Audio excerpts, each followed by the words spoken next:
I'll bid 100. Okay, high bid is 100. Sorry? Do you want to counter? No. All right, auction is closed. Outside bids. Let's see here.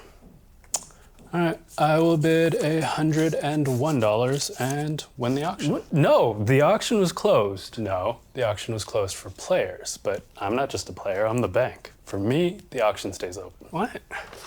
That seems like a questionable interpretation of the rules. Thank you. It's called Monopoly. This is how to win. Be the bank, control the auction.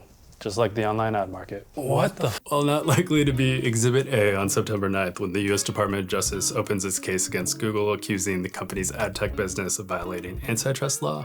That monopoly example does kind of get at the heart of what Google stands accused of.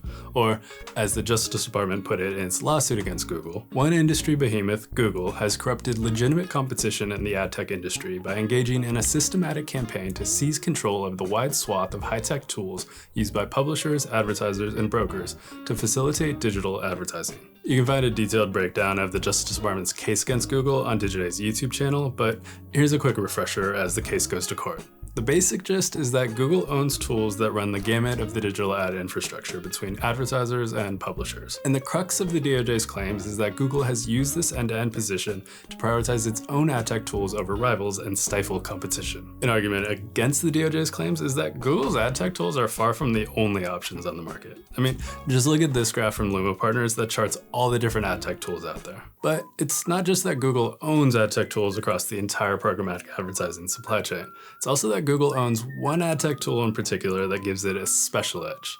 That tool would be its ad server, formerly known as DoubleClick for publishers and now called Google Ad Manager, that publishers use to manage their ad inventory. What the DOJ and Google's other detractors allege is that it has used primarily its ad server, which it acquired with that DoubleClick acquisition. It's a tool known as DoubleClick for publishers. But what it is alleging is that it has essentially manipulated the DoubleClick ad server and then used data within that to manipulate the pricing it sends out to market in a manner that preferences Google's other tools. The ad server, as the name implies, is used by publishers to serve up impressions to the programmatic marketplace. As a result, a publisher using Google's ad server gives Google access to ad impressions before the rest of the market. And Google, allegedly, used that pole position to cherry-pick impressions for the rest of its ad tech operation. Google recognized that because publisher ad servers set the rules for how and to whom publisher advertising opportunities are sold, owning a publisher ad server was key to having visibility into and control over the publisher side of digital advertising. By controlling the publisher ad server on the other end of the transaction, Google could further entrench its advertiser customer base by giving advertisers access to more advertising opportunities and pushing more transactions their way. Yeah, I think it is that ad server. I mean, that is really at the crux of all of this.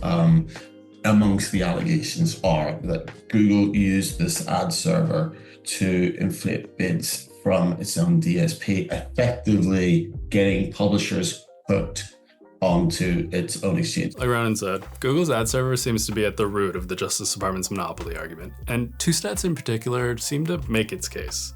In 2008, when Google acquired DoubleClick, the ad tech firm that is the foundation of Google's ad tech business, DoubleClick's ad server had a 60% share of the market. By 2015, that share had reached 90%, and Google seems to have maintained its chokehold on the ad server market. Cases in point, none other than the other two members of the so-called digital advertising triopoly, Meta and Amazon, have tried but failed to stand up their own ad server businesses. And when I've spoken to some of my sources through the years, as you've pointed out, they've just said it is really, really difficult to get off an ad server. Let's not forget, Facebook tried to launch an ad server. It didn't work. It had to pivot that into an ad measurement business. Amazon itself, it tried to launch an ad server. It bought one in a bankruptcy, auction, whereby a company that tried to compete with Google, that was Seismic, if you remember, going back to 2019, and it filed for bankruptcy. Amazon tried to launch it, and as emerged in the headlines a couple of weeks ago, it is currently in the process of sunsetting that business. So you've got some pretty big tech, fellow big tech members have tried to rival Google with tools of its own, and neither of those have worked. Okay, so that all sounds pretty dominant, but the Justice Department isn't arguing that Google is just too damn good at competing. It's accusing Google of stifling competition, and this is where that ad server dominance really seems to come into play. There is, according to the DOJ, a tool whereby Google's ad server gives its own ad exchange the first access to any ad impression about to go into the market, again, in a manner that preferences its own technology, and other rival ad exchanges simply don't get the first bite at the cherry, so to speak. In response to Google having this first look advantage, other ad tech companies came up with something called header bidding, which made it so that instead of a website requesting bids for an ad impression from ad tech companies one at a time, starting with Google, the bid requests would go out to multiple ad tech companies simultaneously. Sounds like a neat solution to the problem, right? Sure.